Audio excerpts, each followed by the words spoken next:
So we get started today. We're in our series Miracles, where we're going through the 7 signs or 7 miracles from the Gospel of John. And as we get started today, I want to talk just for a second and tell you guys a story. How many of you guys have ever done a group project in college or in high school? How many of you liked doing group projects, right? I just always check to see if you have your hand up, you're one of the ones that didn't do any of the work and everybody else. You know what I'm talking about? So some of you guys are like, I love group projects, right? Since you're the problem with group projects. But so I got to do a group project when I was in college, and it was for our oral communication class. And I don't remember the exact subject that we had to do it on. But what I remember is that we had to put together a written document. We had to put together a whole presentation slides, like PowerPoint, and then we had to put together the actual oral presentation. And there was a group of 5 of us, and there was a group of 4 of us, and everybody got at least 2 minutes. You had to do at least 2 minutes, but then you would the rest of the amount of time could be however and whoever did it. So when we got the subjects, I just remember getting the subject, and I was trying to remember what it is. I should have went back and looked in my notes from college, but we did the subject. I remember when she gave it to us, I thought it was so big, because this was my first response, and maybe some of you can relate to this. Are there any type A people here? Anybody? It's okay. We'll have a small group after this to talk about it. But when I do group projects, I just kind of want to do the project so I know that it gets done. Anybody else feel that, right? You feel that a little bit? Where you're like, you know what, just don't touch it. Just don't touch it. Just let me do it. That's how I felt, because I wanted to graduate with a really high GPA, and I didn't trust these, because I was the oldest in the class too. So I was like 27, 28, and everybody else was like 18 and 19 years old. And so I was like, I'm sure I'm not going to trust them. Like, just stop. Just give it to me. Go look on Wikipedia or something. And so, but the subject she gave was just too big. There's no way I could have done that. And then with the way the work was broken up to be both PowerPoint and a written document, and then also had to present it orally, it was just like, this is just too much. I can't just grab a hold of this and try to do it all and control it all myself. And so, we moved to the next part of it, and I started to recognize that we're going to work together. And so we start divvying it up, and we're working together, and we're getting it all done. And then we come to the part where they're talking about, putting the actual presentation together. And they're like, well, everybody has to do 2. So everybody's going to do 2 minutes, but it's probably going to be closer to 20 to 22 minutes totals, what you're going to get for your presentation. And they said, well, Brandon, you're pretty good at talking because you don't shut up. So we're going to have you do the presentation part. And then you're going to take a couple people and you're going to help them, our weaker presenters. You're going to take and you're going to help them figure that out. And I was like, all right, cool, I can do that. And then after that, they end up doing the written and the PowerPoint part, and I didn't have to touch any of that. Like, I didn't have to do any of that because my piece of the pie was helping everybody understand and get the presentation done. And then that somebody else put together. But that was hard for me because I didn't control it. And that meant that I had to show up game day with just my few pieces of the whole thing and then trust that something else was going to happen, right? And I mean, the stress I'm talking about where you've gone through it multiple times, you've looked around multiple times, and finally you're like, all right, here it is. This is what I got. I got it. Hope everybody shows up with the same quality of work, right? I hope everybody shows up and does the same thing. And consequently, they did. They all showed up. They did very, very well. But what I realized in that process was when I walked in that morning, I thought, this is not enough. Just my little piece, my presentation and working with the students that I worked with, it was like, this is not enough to pass and get a good grade. Like, it was simply not enough. I needed something else to help. I just didn't have enough time to do it all myself. I didn't have the resources to do it all myself. I just simply wasn't capable of doing it all myself. Now, as we get started today, how often do you look at what you have, your time, your money, your resources, your abilities, the things that you have, and think it's just not enough? Have you ever looked at any of those things and thought, it's not enough. I can't do this on my own. Or maybe you're at home and you're juggling a million things and you think, if only I had time. This is what I like to call my life the if I only had time season. Anybody else living in that season? Where you're like, if I just had a little bit more time.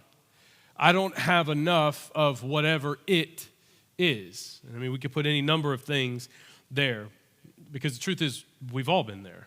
Maybe you're there right now. You've had a moment in your life where you've looked back and you said, you know what, it's just not enough. But here's the thing, and I hope this encourages you today. God's not waiting for you to have enough. He's waiting for you to trust him with what you do have. So, as we go through the story today and in this series, Miracles, we're looking at the 7 different signs that Jesus did in the Gospel of John. Now remember, John particularly selects these 7, and he tells us at the end of his Gospel, he says, I selected these 7 so that you may believe. You guys remember that? So that you may believe. They're all geared around building faith. They're all geared around pointing and directing people in the direction of faith in Jesus, because we see him as miracles, right? That's what we see, that's what we hear, that's what we see in the Bible when we read them, and we get wrapped around the supernatural, and we get wrapped around the amazing things that happen, because they are amazing things, but half the time, we get lost in the miraculous and we miss the point, because we get locked into, wow, I can't believe he was able to do that, when in reality, we may have missed the direction that John was trying to point us in, because signs are meant to direct you. John says he does not call them miracles. He calls them signs. So as you see these 7 signs in the Gospel of John, imagine them as like signposts along a journey. That as you're moving through the Gospel of John till you get to chapter 12, because chapters 1 through 11 is all the signs, and then chapter 12 starts the last section, which is the Passion Week, where Christ is in Jerusalem. So you go through these 7 signs, right? And every one of those signs are pointing and directing to who Jesus is and him as the king. And so we looked in week 1, and we saw that Jesus turned water into wine. And this was Jesus showing everybody that I've come to do something new. That you've heard the Old Testament, you know and understand the Old Testament. It's not bad. There's nothing wrong with it. I've just simply come to put a stamp on it. It's done. It's fulfilled, to use his words. And he uses that as a foreshadowing, where he takes those ceremonial jars of water that were used for Jewish washing and he turns them into wine. So he does that, and it's the water turning into wine, preparing everybody that he'd come to do something new. And then in week 2, we talked about the healing of the nobleman's son. And in this one, the gentleman comes to Jesus and begs him on his knees and says, will you please heal my son? Please heal my son. And we learned in that moment that sometimes in our walk of faith and in life, we have to believe what Jesus said and then behave as if it's already happened, because that's what this guy did.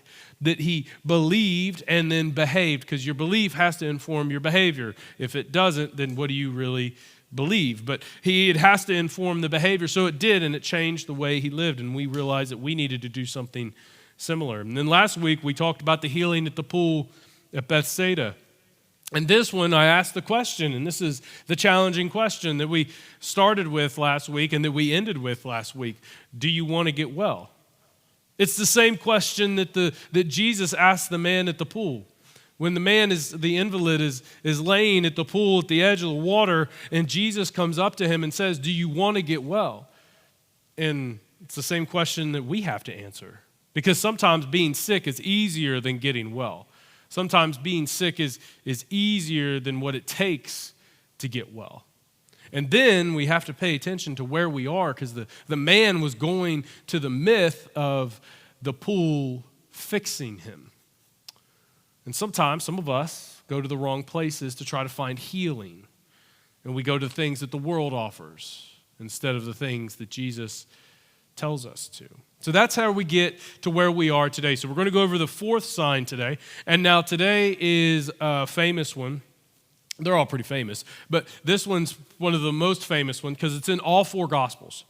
It's in all four Gospels. It's the only miracle that's in all four Gospels. Because what happened is these different authors, they would kind of zero in on different things in the Gospel. That's why sometimes you'll notice that one has a miracle, but then the other one doesn't have that miracle. It's because the author just didn't see it as important, or maybe he just didn't remember it the same way that the one did. So that's why there's mixes and matches. But for some reason, this one is in all four.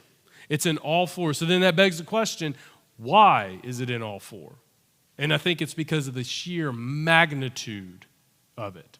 It couldn't be missed. And I think we're going to see that here in just a moment. So we're going to be in John chapter 6, and we're going to start in verse 1. So if you have your Bibles, go ahead and turn there.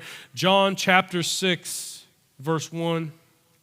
We like to say word when we're there here, so let me know when you're there. Say word. Word of the Lord says this, sometime after this. So we just finished chapter 5. I mean, that's where we were. The healing at Bethsaida, that was it. We finished that, closed the page on that chapter, and then we open up, and sometime after it, we don't get a specific time because John's not interested in telling a specific time.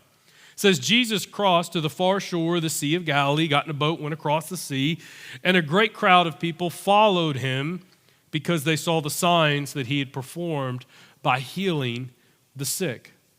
That's what you got to see. Everywhere Jesus went, there was crowds because he's doing miracles like what we've been talking about. And so he's getting their attention. And everybody wants a little piece of Jesus. Why? Because he's a miracle worker. He's a miracle worker. Some of them don't understand what he's doing. They're not sure why he's doing it this way, but they just know that the miracle worker is around. So they've gathered, they see him come across the boat, or they hear of him landing, and this crowd begins to go to him. And John continues, he says, then Jesus went up to a mountainside and sat down with his disciples. Now, again, this is in the other four Gospels, or the other three Gospels, so if we bounce around to the other stories, we'll see that Matthew and Mark, they actually collect that he's teaching. That he goes to the top of to the side of the mountain after they land, and he gathers his disciples around, which is not just the 12, it's probably a few more than that, and then he's teaching them. And so he's teaching them, any number of things that Jesus would have taught. He was a rabbi, that's what he did, he taught. And in the distance, on the other side, or coming across the waterway, or next to the water, is a crowd. A large crowd is what we see. And John tells us about the time this happened. It says the Jewish Passover was near. So this is the second Passover. So the second Passover, if you don't know this, the life of Christ is broken down into three separate sections, and they're all marked by the Passovers. And so we know this is a little over halfway through the ministry of Jesus, his earthly ministry, because the Passover festival was close. And so Jesus looks over and sees this large crowd coming. And there are great multitudes of people. And he's sitting with his disciples, and they've done this dozens of times, sitting and learning and teaching from the rabbi. So this is easy, right? And then I think he stops in the middle. It seems like there's a sense in which he just stops. And he looks at Philip. I don't know why Philip drew the short straw, but somehow Philip drew the short straw. And Jesus asks him the question, where shall we buy bread for these people to eat? Now, I imagine that Philip is like, why are you asking me? He's not the baker. He's not even in charge of the money. The Judas is in charge of the money. Philip is like, I don't know why. I don't know, Jesus. You're the rabbi. I don't know what to do. Come on. Poor Philip got to feel confused and ambushed. In fact, I think Philip goes, there's nothing we can do. There's nowhere we can do that. Now, John, he takes a second and he pulls out of the gospel for a minute. So he's in it writing how it happened, the historical account. And now in the next verse, he's going to pull back for a second. And when he's pulling back, he's going to make an observation. And he says he asked him to test him. Now, again, Philip's probably reading this. Can you imagine being Philip, reading this after John's Jesus told me that they were going to test him. Philip's like, why me? Why did I get the test? And how did I make it in there, right? It says, for it was a test, for he already knew in mind what he was going to do. Now, I imagine that Jesus just asked the question thinking, I wonder what he comes up with. He's got to come up with something good. It's Philip. He's smart. Phil, how do you think we're going to do this? I don't know, Jesus. You do it. Like, I don't know. And he's like, there you go. That's a good idea. So he sits there and he gives us a little information on the back end, and then he jumps right back in the story. So Jesus already knew what he was going to do. He jumps back into the story. And Philip answered him the same way any of us would answer him. What? We're not going to feed these people? Jesus, have you seen how many are coming? I mean, surely you're being serious. This is a joke. Joke, Jesus, right? Like you're not serious. We're actually going to try to figure out how to feed these people, are we? And he said it would take more than half a year's wages. Jesus, we don't even have enough money if we could find a place. You asked me to find a place on how we're going to feed them. I don't know where to feed them from, but we don't even have enough money to buy enough food for each one to have a bite. We don't have enough to pass appetizers around, Jesus. This is not going to work. What are you talking about? And so, I think they kind of sit there for a second. I mean, Jesus, we can't figure this out. And so another one of his disciples, Andrew, this is Peter's brother, he spoke up. He said, here's a boy with 5 small barley loaves and 2 small fish. Now, imagine if you're the boy, you're like, hold on, that was my lunch. Andy, that's my lunch. Can I have it back? I was going to eat that. Mom packed it for me. Can I have my gummy snacks, right? Like that's probably what he's thinking because he wasn't expecting it. But this is where I push back a little bit because sometimes people think that Andrew just took it. Andrew did not just take this kid's food. Why? Because he's following Jesus. He's not going to steal food from a kid because he's following Jesus, right? I imagine Jesus would be pretty upset if you stole from a kid. So that tells us that the kid probably offered it up, like probably busts open his lunchbox and kind of cracks it open and he goes, I don't know. I've got food. And I imagine it's like a sweet little kid, like probably like 7 or 8. They're really sweet and they're very kind and they hear adults having problems. And I think this little kid comes up with this tiny little lunchbox and pops that puppy open and goes, I've got food. And I think Jesus looks and goes, it'll work. And I bet Philip's like, what are you talking about? What on earth are you talking about? So Andrew says, well, we've got some fish over here and some loaves of bread. But I mean, it's surely not going to be enough to go and do enough to feed those people, Jesus. I mean, come on. How will it go so far among so many? I mean, come on, that's not going to work. And so if you've ever had a moment like that, where you've looked at what you have, regardless of the situation, where you looked at what's either in your bank account or the time on your calendar or the relationships that you pour into, if you've ever looked at anything that you have in your hands and you've wondered the same thing Andrew did, how is this going to work? How are we going to figure this out? I don't know what to do next. Then you are in good company because Andrew and all the disciples wondered the exact same thing. But here's the key. They brought it to Jesus. And so Jesus had them sit down. He says, have the people sit down. I bet Andrew's like, but we're not going to feed them. Because, Jesus has not told him what he's going to do. At this point, Andrew's like, we've got enough food. We've got Jesus, not a lot of food. In fact, it's only enough for him. Maybe we break it apart and share it with like the first, 5 people that show up, but it's not going to be enough. So what do you want us to do? And Jesus says, have the people sit down. Andrew's like, maybe you didn't hear me. Maybe you thought I said 500. I didn't. I said 5, right? I said 5 and 2. I didn't say like 500, Jesus. Like it must be a communication error. That's what I think. But he just kind of trusts Jesus. And then I like how John includes this little fact.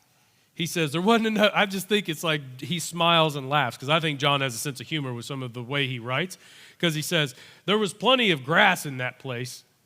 No food, plenty of grass. So Jesus just told them to sit down, right? So they sit down.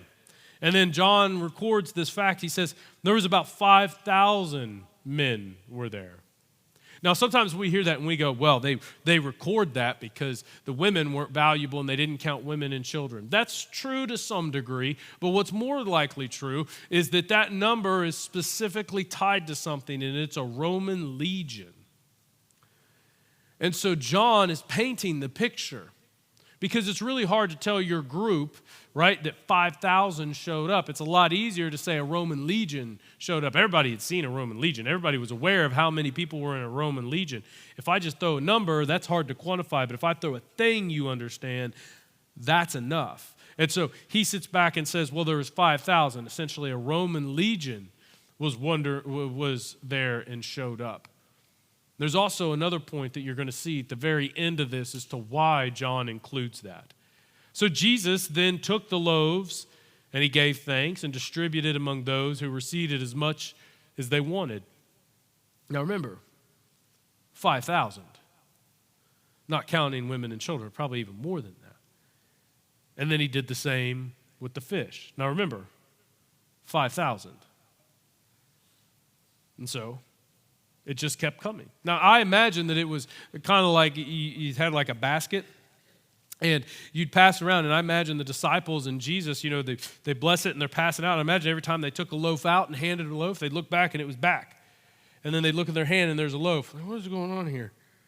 And then they would I think they clicked. I think it's like, we're in the midst of a miracle right now. Because this miracle didn't take it's not one of those times where Jesus snapped his fingers and then all of a sudden plate drops in front of them, right, with the fish and the loaves, and that's not the picture we get. He says he distributed them. So literally, Jesus prays over a basket of fish as best we can tell and a basket of bread as best we can tell, and the people come there and they are passing out food. So the disciples are witnessing the multiplication as it's happening, and it's building their faith. Not only that, these people are witnessing the multiplication as it's happening. And I think that's why it's in 4 of the Gospels, because I think they all look back and said, look, we got to tell people about this one. I mean, you guys remember that day he fed 5,000? Like, come on, I don't even know how'd he do it? I don't know how he did it. Did you know? No, dude, my basket just kept getting full again. So he didn't know what to do. And here's the other thing that happened in this too. For those of you Bible nerds out there, there's a story in the book of Exodus where Moses doesn't have any food and the Israelites don't have any food. Do you know what God sends the Israelites? Does anybody remember? It's interactive. You can tell me. Manna, right? And do you remember what he described manna as? It was described as bread, like the best bread you've ever had kind of bread, right? Like the Afghan foot bread. That's good bread. That's good bread if you've ever been to the Middle East. Foot bread's good bread. Anyway, so that's what they do. They make it with their feet. They do. But it's really good.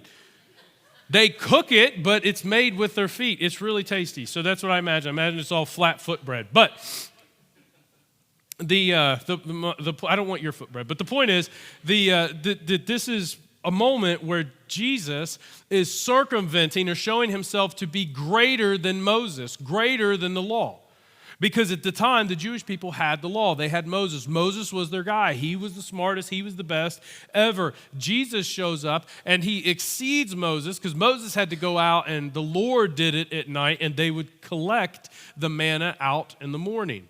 Except this time, Jesus is the source, which means he's equating himself to God. And they start to see, I think they really see these connections. That these signs are pointing to Jesus as healer, Jesus as doing something new, Jesus that he can be trusted, Jesus as provider. And so they see the miracle happen. Thousands of people see the miracle happen. And so Jesus continues. He's better, bigger than Moses. And so John tells us what happens next. He says, when they had enough to eat, which meant that it wasn't just everybody grab an hors d'oeuvre. That's all we got. We've got hors d'oeuvres, and then that's it. Then sit down and listen to the story that Jesus is going to tell you. It's a lunch and learn. It's a brown bag. That wasn't it. They ate till they were full, till they had enough. And then Jesus said to his disciples, go gather the pieces that are left over. Let nothing be wasted. So they gathered them, and they filled 12 baskets with the pieces of 5 barley loaves left over by those who had eaten it. So it wasn't like they ran short. I love how at this time, it's that God is a God of abundance. Because think about it. He could have stopped right when the last guy reached in, right when the last guy came up through the line, and it's like, oh, Lord bless you and keep you. And then they take the bread and go out, and they look back, and it's gone. But they didn't. They had enough for 12 baskets. Again, pointing to God being a God of abundance. And now after they saw the sign that Jesus had performed, remember, John calls them signs. Now we see that and think, that's a miracle, Johnny. What are you talking about? Like, that's a sign, is what he says. Because it's pointing to Jesus being able to be trusted as a provider and equating him to the Jehovah Jireh. And then it says, surely, the group said together, surely this is a prophet, the prophet who's come into the world, the Messiah. And so they're expecting him. I mean, think about it, Roman legion, right? Size. He's got 5,000 people out there. Think about it from a military and logistical point. There's got to be somebody in that crowd that thought this way because of what happens next. That somebody in there is like, hold on, he just fed 5,000 people. Do you know how easy it is to win wars when you don't have to worry about feeding your people? Very easy. Can you imagine if everywhere Jesus, if he's conquering Rome, because that's what they expected. They expected Messiah to come, and Messiah is going to rip his shirt off, and it's going to be a big M for Messiah. He's going to save them from everything. He's the guy. Conquering Joshua is what they're expecting. And so he shows up, and now he's feeding people. And there's 5,000 men here, and I imagine that they go, yep, this is it. This is the day. He's going to gather everybody up. He just fed them so they can march, and they're about ready to march on Jerusalem, kick the Romans out. Israel's going to become its own city and its own state again, and it's going to be fantastic. That's what they're expecting. But Jesus, knowing that that's what they were expecting, knowing that they intended to come and make him king by force. Now, he was a king, and he was the king. But he wasn't going to do it by their means. Let me pause for just a second. This is not, I didn't say this at the 9, but maybe this is for you. He's not going to become king in your life according to your standards. He's going to become king in your life according to where he and when he wants to be. So you trying to put him in a box and saying, Lord, you can be king over my life in this little section is not going to cut it. Because he won't be taken king except any place but the way he wants it to happen. Unrelated. Anyway, after that, it said that he withdrew again to the mountain by himself. He leaves because he's not going to be made to be king by force. So, you get all this and you go, all right, Brandon, that's cool. That's a great miracle. We love it. Brandon. That it's a great thing. We love it. It's fantastic. But what does that mean? And here's the bottom line up front. I want you to know this, if you're starting to fall asleep or maybe you're tired and you're just like ready to get out and you're already hungry so you're not even paying attention anymore, here's what you need to know. This is the point of it all. That God can do miracles when we bring what we have. The issue is not that God can't do miracles. The issue is not that God stopped doing miracles. For many of us, and the lesson in this is that he does it when we bring what we have. Far too many of us sit in this place of it's not enough. Far too many of us have the attitude of it's not enough. And when we get in the attitude of it's not enough or a scarcity mindset or what I have is not good enough, what do? We throw it aside and say, well, I'm just not going to do anything. I mean, what I have is not enough, so I'm not going to do anything. Can you imagine if the little boy with the bread and the fish said that? Would we even have this miracle? Would this sign still even be there? But for so many of us, we get to this place, we get paralyzed by this. It's not enough. And see, the thing is, like I said in the beginning, God's not asking you to have enough. He's not waiting for you to get more. He's waiting for you to show up with what you have. He's waiting for you to crack the lunchbox open and say, I don't know, this is what I've got. And whether it's financially or whether it's time or whether it's the relationships you have or anything in your life, anything that you would look at and say, I don't have enough of it, whatever it is, he's not asking you to have more. That's the great thing about God. He doesn't wait till you get your act together to come to church. He meets you right where you are. Because if he was waiting for you to have your act together to come to church, I wouldn't be here right now. Like, it's just not that way. He meets you where you are, and sometimes you just got to show up, pop the lunchbox open, and say, Jesus, that's all I got. That's all I got. I don't have anything more. This is it. But you know what? It's all yours. You know what? I can't figure it out, but I don't know how I'm going to get through this next season of life. I just don't. The timeline's not working, Jesus. I just don't know how it's going to work. But this is what I got. And it's all yours. This is what I have. This is the amount of money I have, and I'm not sure how we're going to make it into the next season. We got 3 kids going to college. I'm not sure how we're going to afford that, but they need to go, and I want them to have good jobs, and we're getting ready. And Jesus, I don't know. This is what I have. Instead of looking at what we don't have, maybe we need to shift our mindset to here's what I have. Here's what I have. And we don't get caught up just like, hey, just like the little boy with the loaves and the fish. This is it. And then trusting him to do what he's going to do. Maybe it's time for you and you sit back and say, well, I just don't have time. Right? Anybody in the I don't have time season right now? I mean, with all the stuff the kids are doing and everything else that's happening and the work's ramping up and then you're doing things here. Sit back like, I just don't have time. Believe me, I feel you. You know what you do? And you go, well, I don't even have time to pray or read or anything. Okay, cool. Well, you know what you do? You do drive, so you could probably pray then. You could probably read at least a verse before you go to bed. Start somewhere. Just all it takes is open the lunchbox. See what you do have before you throw it away and say, I can't. Because the little kid didn't do that. He showed up, heard the problem the adults had, and they couldn't figure it out. And he says, I've got some stuff. What are you going to do with my stuff, Jesus? And so many of us don't do that. Maybe it is financially, and you think, and I've heard this before, you want to get involved in some of the things the church is doing across the county, or you want to give to the building fund when we start that one day, or you want to go to focus on doing a missions trip and you want to raise money to do it or something like that. And financially, you just look and you go, I don't have enough.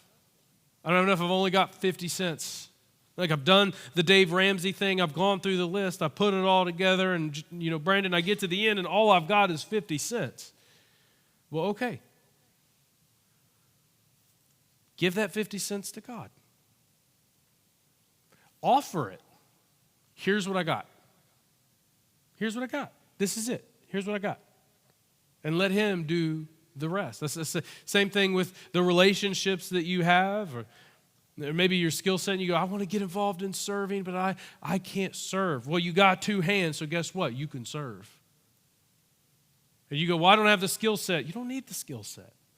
Show up with what you got and say, Lord, here's what it is. Open the lunchbox and give it to him. So here's the thing I want you to take away. This is what I want you to remember. He brings the miracles. We bring the loaves and fish. God is not waiting in heaven for you to do a miracle because you can't do it. Sometimes the miracle is waiting for us to open the lunchbox. Sometimes the miracle is waiting for us to simply surrender it to him. And I know what that means, because that's scary. Because what if he asks for more? If he asks for more, he'll provide more. So this is, because notice they needed more, and what happened? Jesus gave more. But they didn't just sit on their butts and do nothing. They showed up, and said, here's what we have. Jesus, you do the rest. And he said, I got it. So my question to you, or the thing I want you to wrestle to the ground this week, is what are your loaves and fish? What's the area of your life that you would say, I don't have enough? And again, it could be anything. It doesn't have to be, they use the example of food here. Jesus, this is what John's showing us, is the moment where Jesus multiplies food. But there's so many other things that we have in life that we get to the spot and we go, I don't have enough. I don't have enough time. I don't have the abilities. I don't have the relationships that I need to. I don't have the kids that I wanted. I don't have they're not doing what I wanted them to. I don't have the offer letter from the college. I don't have, right? There's these moments where we say, I don't have enough. So what are your loaves and fish that you're going to bring to the Lord? And offer it up just like the kid. Lord, I don't know what you can do with this, but I know you could do something. So here you go, Jesus. This is yours. I can't do it alone. Because he brings the miracles. We bring the loaves and fish. So, what's your loaves and fish? So, with that, I would love to pray for you.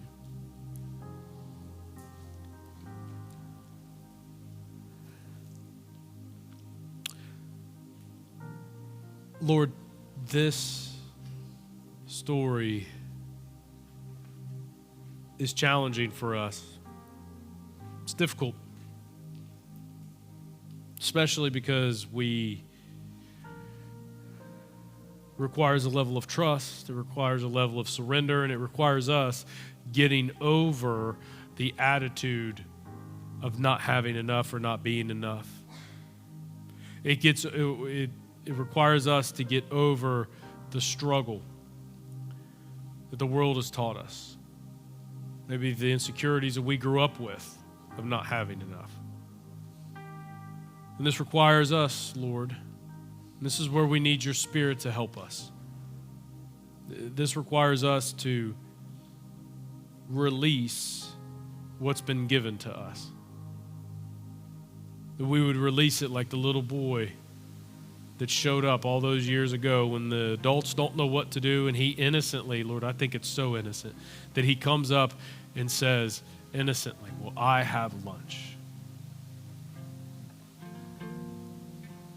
And then you had everybody sit down and multiplied the fish and the loaves. So Heavenly Father, I pray that we would rest in that we would have faith that if we show up with the loaves and fish, that you will do the rest. That we would fully surrender it, whatever it is, to you. The thing that we would say, I don't have enough, Lord, that we would surrender that fully to you and say, here's what I do have. And watch what you would do. For some of us, that's serving on the team. We feel like we don't have abilities, Lord. For some of us, it's financially. We feel like we don't have the money. Some of us, it feels like it's relationships. We don't have the right one or enough of them, and friendships. Lord, whatever it is, whatever area of life it is, highlight that for us. And then nudge us to come and give it to you and present it as our loaves and fish, waiting for you to do the miracle. So, Lord, we love you. We give you all the praise. And the church said, amen.